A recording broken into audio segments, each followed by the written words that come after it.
মিঠা পানির মাছ আহরণে চীনকে পেছনে ফেলে দ্বিতীয় অবস্থানে উঠে এসেছে বাংলাদেশ।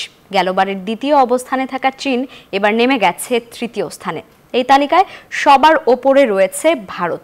অবস্থান ধরে রাখতে নানা চ্যালেঞ্জের কথা জানিয়েছেন মৎস্যবিজ্ঞানীরা। ময়মনসিংহ থেকে সৈয়দ নোমানের প্রতিবেদন, ক্যামেরায় ছিলেন কাউসার আহমেদ।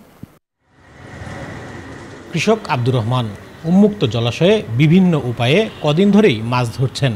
কই, পুঁটি, ট্যাংরা, পাবদা সহ নানা প্রজাতির মাছ ধরে নিজে খাওয়ার পাশাপাশি করছেন বিক্রিও। আব্দুর রহমানের মতে গেল ২-৩ বছরে মাছের উৎপাদন বাড়ায় নতুন পানিতে অনেক মাছ ধরে জীবিকা নির্বাহ করছেন।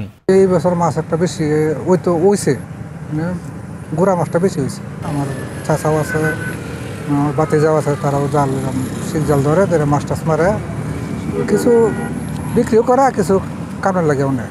সম্প্রতি জাতিসংঘের খাদ্য ও কৃষি বিষয়ক সংস্থার জরিপে মিঠা পানির মাছ আহরণে চীনকে টপকে তৃতীয় থেকে দ্বিতীয় অবস্থানে উঠে এসেছে বাংলাদেশ।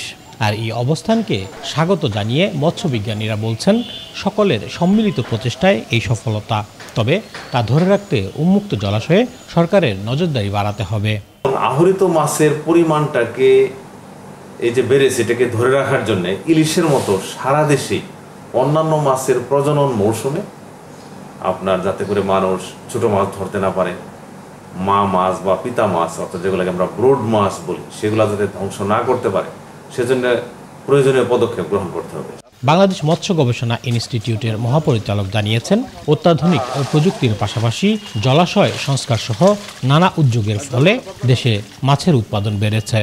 জলাশয় সংস্কার, আপনার যে সমস্ত বেন্ডিং পিরিয়ড, ইলিশের, সামুদ্রিক মাছের বেন্ডিং পিরিয়ড, এসব কার্যকরী হয়েছে ভাবে ব্যবস্থাপনা করেছে বলে তো হচ্ছে সম্ভব। গেল বছর বাংলাদেশে ৪৮ লাখ টন মাছ উৎপাদন হয়েছে। এর মধ্যে চাষের মাছ ৩২ লাখ টন, উন্মুক্ত জলাশয় থেকে আহরণ করা হয়েছে ১৩ লাখ টন, বাকিটা সমুদ্র থেকে সংগ্রহ করা। সৈয়দ নোমান, নিউজ 24, ময়মনসিংহ।